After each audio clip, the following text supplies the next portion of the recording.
Jesus said, I am the good shepherd. A good shepherd lays down his life for his sheep. A hired man who is not a shepherd and whose sheep are not his own sees a wolf coming and leaves his sheep and runs away. And the wolf catches and scatters them. This is because he works for pay and has no concern for the sheep. I am the good shepherd. I know mine and mine know me. Just as the Father knows me and I know the Father, I will lay down my life for my sheep. I have other sheep that do not belong to this fold. These also I must lead, and they will hear my voice, and there will be one flock, one shepherd. This is why the Father loves me, because I lay down my life in order to take it up again. No one takes it from me, but I lay it down on my own. I have power to lay it down and power to take it up again. This command I have received from my Father. Hello and welcome to Closer Walk Catholic Communications. I'm Father Bai, your host, and I'm glad that you can join us today. I am the good shepherd. I know my sheep and mine know me. A hired man who is not a shepherd sees a wolf coming and leaves the sheep and runs away. You know, a lot of people just can't pull off sincerity. I'll give you an example. As you may or may not know, in recent months, and working with the Vatican, and working with a wonderful sister over in Rome, Sister Eugenia Bonetti, I have opened up a shelter for juvenile victims of human trafficking. Many years ago when I was a young priest, and you can look at my hair and realize that was many years ago, I set up a fund to serve the needs of youth. And for many, many years, I thought that was going to be a retreat house. God had other plans. And in those other plans, I got involved in human trafficking. I had, in that fund, over 30 years, I had gotten quite a bit of money.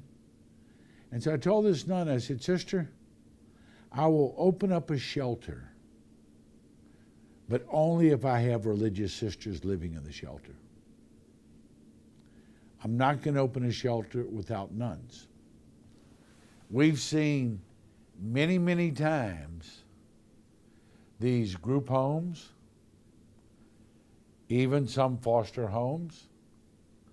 We've seen it where people think you're only here because you want the money. That's why you're here. You're paid an 8-hour shift to act like you care about me or to look after me. And it's disastrous. It really is. Ask anyone in state government and children's services.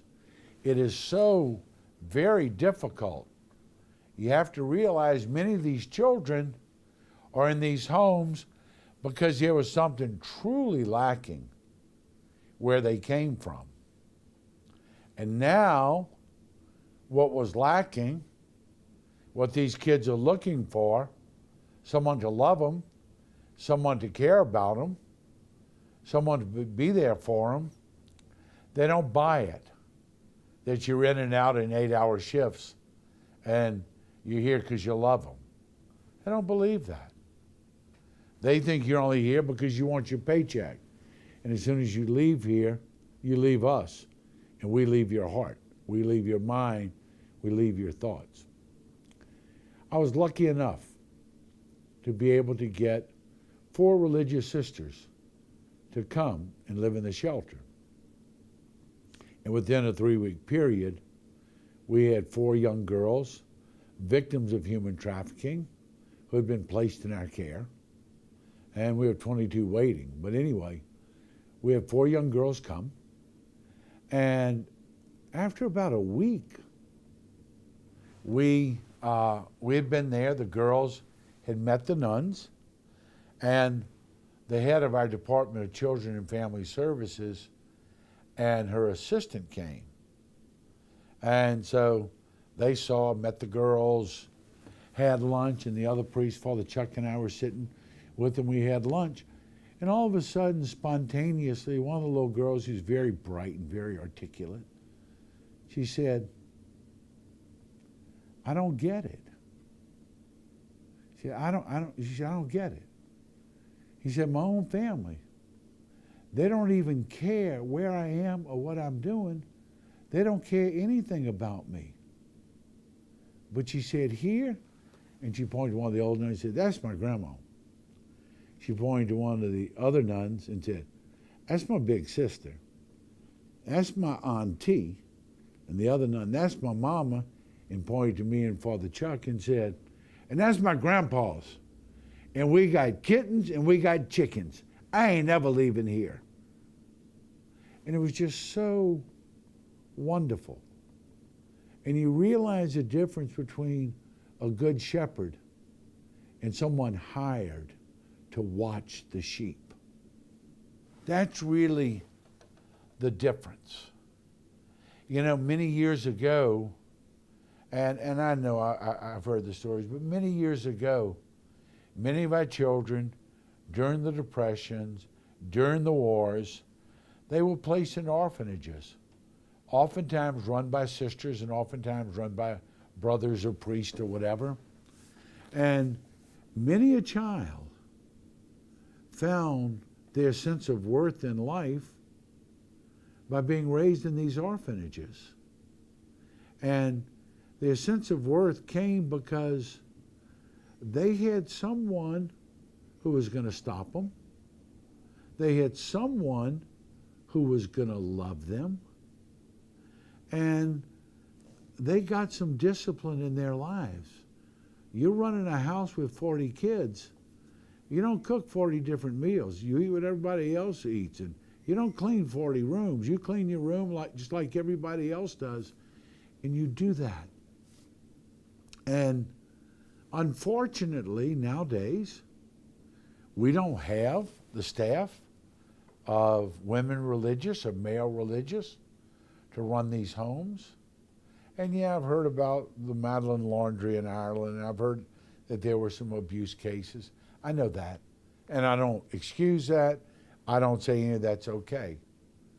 But I do want to recognize the thousands and thousands of children who are here because there were people to go to when there was no good shepherd in their own home. And they didn't come off as hired hands.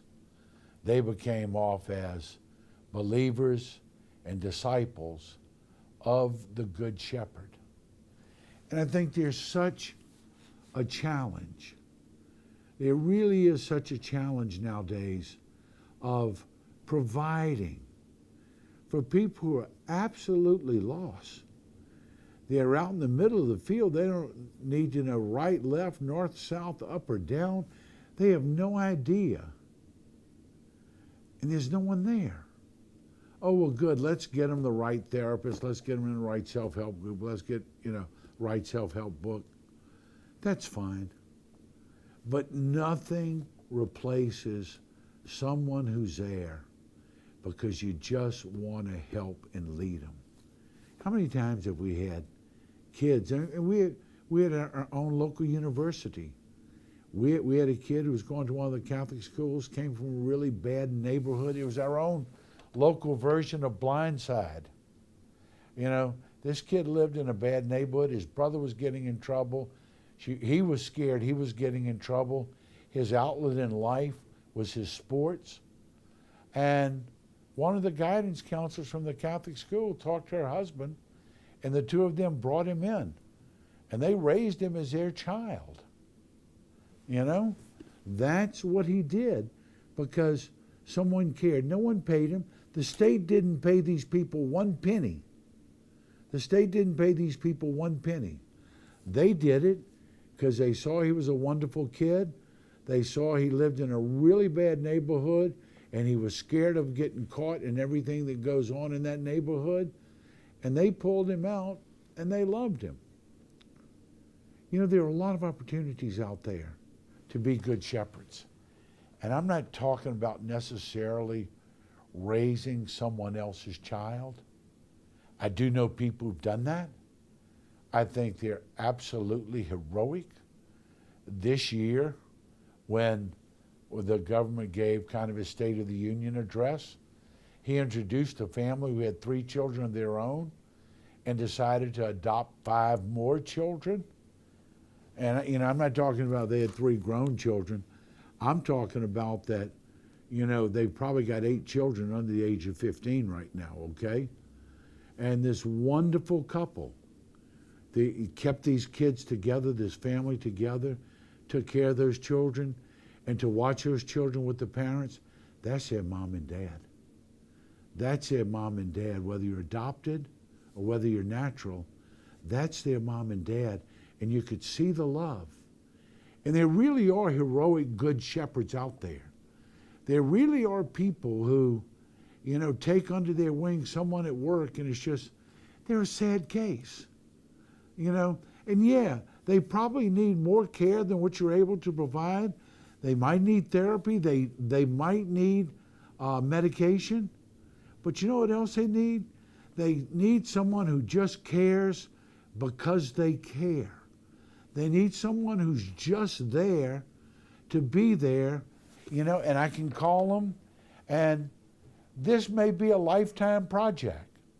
I'm not asking you to see that person once or twice and be nice and go buy them a Happy Meal and think that you've solved the world's problems.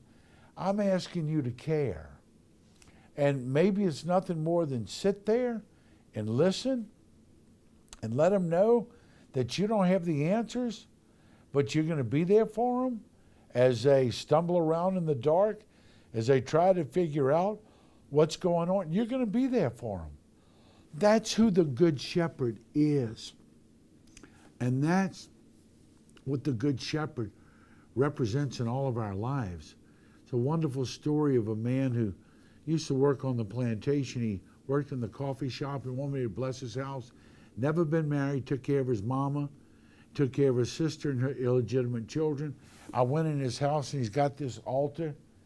He got school pictures all over this altar. And I said, Ed, who's that? He said, that's my kids. Your kids? Yeah. He said, that's all the children, grandchildren, great-grandchildren of his sister. And in every room of his house, he had a picture of the Good Shepherd. He said, that's what I does. That's what I does. I takes care of them children. When nobody else is there to take care of them, I take care of them children. And that was just such a wonderful example. Here's a man who had nothing. By the world standards, had absolutely nothing. Lived in a shack in the middle of a cane field, and everything he earned, he gave away to those kids because that's what he does. Never got a penny for it, but I'll tell you what, Mr. Ed is dead now. He got a lot more than money for this. Stay with us. We'll be back in just a moment. Hi, I'm Father Jeff Bye from Closer Walk Catholic Communications. Thank you for being here today, and a special thanks for the support that you give us. First of all, your prayerful support we so desperately need, and also your financial support. We are donor-driven, and that is what keeps us on the air today. As you well know, the truth is in great demand and in very short supply, and mainstream media is not going to bring you the truth of the Gospels of our Lord Jesus Christ because that's not socially acceptable and it's not politically correct. Certainly we all realize that when this life journey's over, we don't stand before the Supreme Court, we stand before the throne of God. Therefore, with great clarity and great charity, to pronounce the truth of the gospel is important. Your prayers, your financial support enables us to do that. So we thank you, and may God bring you closer in your walk with the Lord each day. God bless you. I am the Good Shepherd. I know mine and mine know me, just as the Father knows me and I know the Father. I will lay down my life for my sheep. I have other sheep that do not belong to this fold. These also I must lead, and they will hear my voice, and there will be one flock, one shepherd. This is why the Father loves me, because I lay down my life in order to take it up again. No one takes it from me, but I lay it down on my own. I have the power to lay it down and the power to take it up again. This command I have received from my Father. Hello and welcome back to Close to Walk Catholic Communications. I'm Father Bayer, your host, and I'm glad that you can join us. I know my sheep, mine know me, and I will lay down my life for my sheep. God, how many times have I heard that? I've been standing in an emergency room, 3 o'clock in the morning. I've given the last rites. They're 17 years old.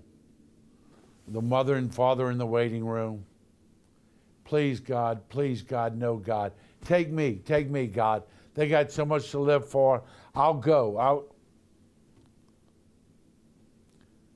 You know what I'm talking about. You know the people I'm talking about. I heard that from my own grandmother when I informed her that my mother at the age of 53 had breast cancer. Gladly. I'm telling you. We know it's not the way it works, but in a heartbeat, I would do it. I wouldn't think twice because I love them so much. I've told you this before, that I've had the opportunity on a number of occasions to travel to American cemeteries abroad, Normandy, Anzio Beach, and it's sobering. There's all these graves, all these young people. Probably the average age was 19. And they never came home. They never got to get married. They never got to raise a family. They never got to seek their fortune. They laid down their life for people like us.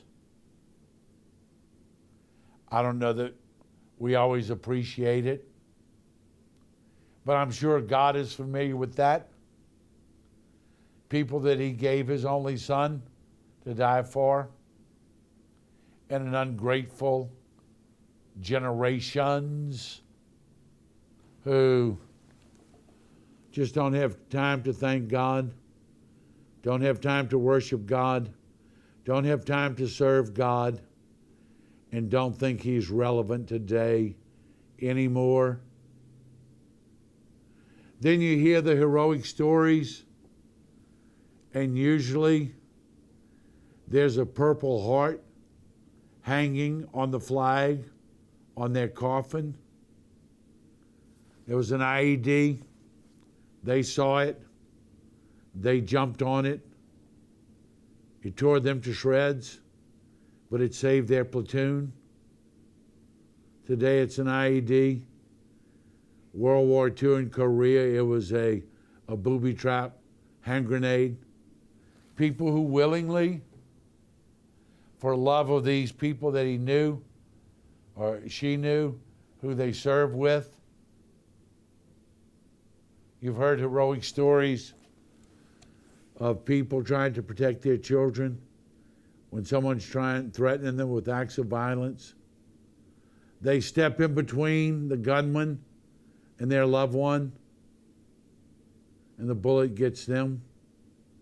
And unfortunately, usually gets their loved ones as well. And then we hear the story of St. Maximilian Kolbe.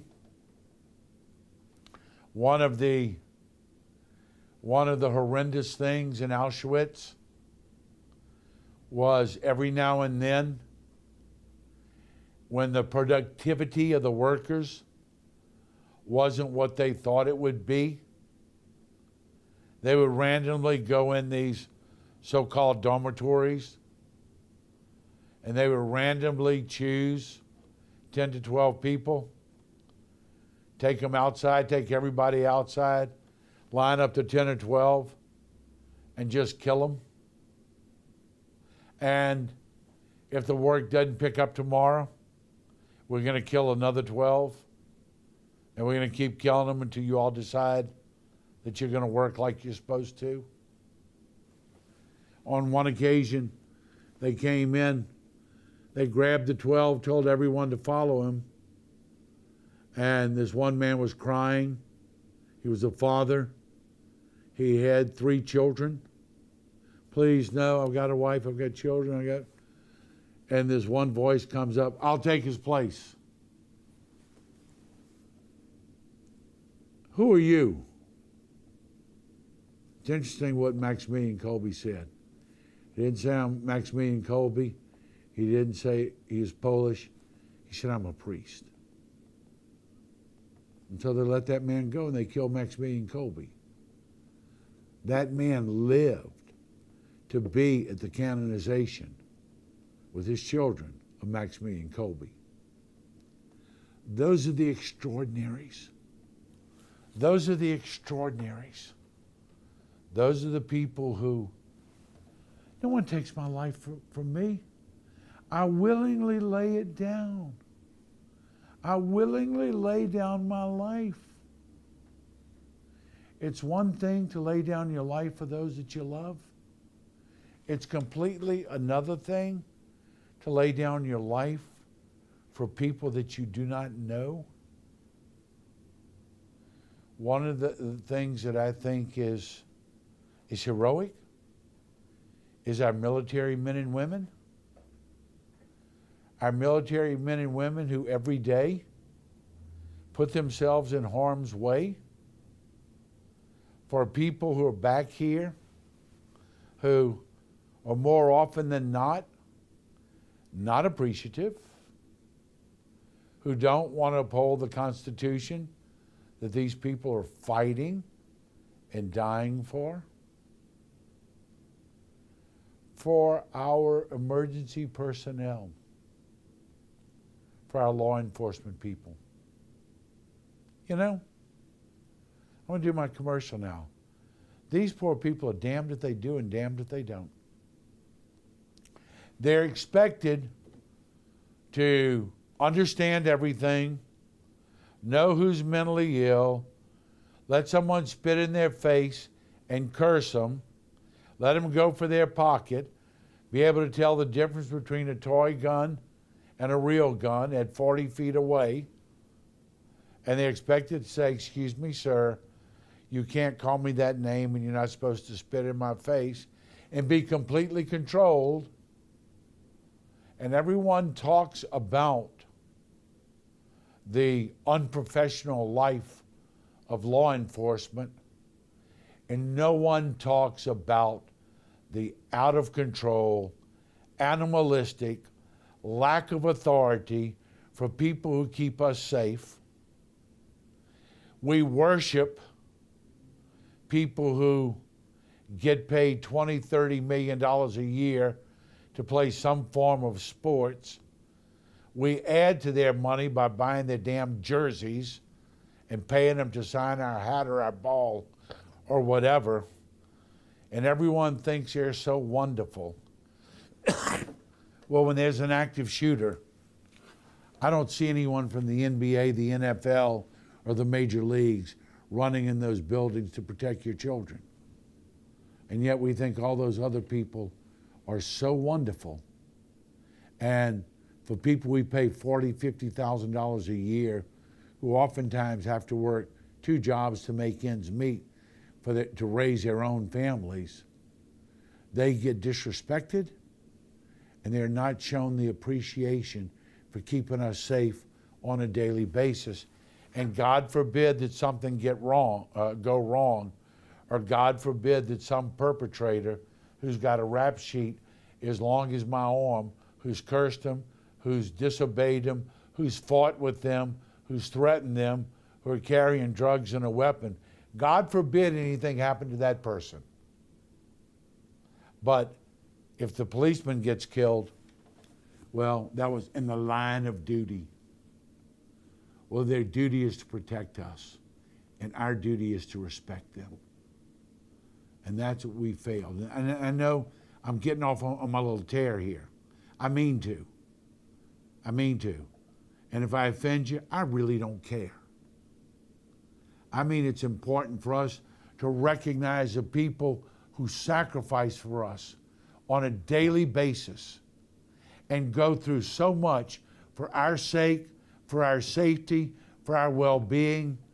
They deserve a lot more than what they get. Just like the military at home and abroad, who do so much to keep us safe. And now our VA system won't even take care of them. But we have plenty room, we have plenty money to take care of people who come here illegally, but we don't have money to take care of the people who protected our freedoms. I don't care if you're offended. I believe that with all my heart. And I believe that's the example of the Good Shepherd in this expectation mentality, in this lack of appreciation, like you deserve it and someone needs to do it for you and we don't have to show our appreciation. That's the same thing with the generation who thinks religion has become too rigid and it's not open to my lifestyle and my value system. And unless you change your religion to be like me, I really don't need to be part of your religion. Hey, dum-dum. God didn't come to institute your religion. God allows you to be here for you to come to know Him, come to love Him, come to worship Him, and come to serve Him. You haven't sacrificed squat. The Son of God has. For all of our sins and all of our transgressions, He gave His only Son in order that we might live. And there are many people who make sacrifice in order that we might have freedoms and live. It's time we thank God and everyone else who sacrifices for us. Thank you for being with us. May each day bring you close in your walk with the Lord. God bless you.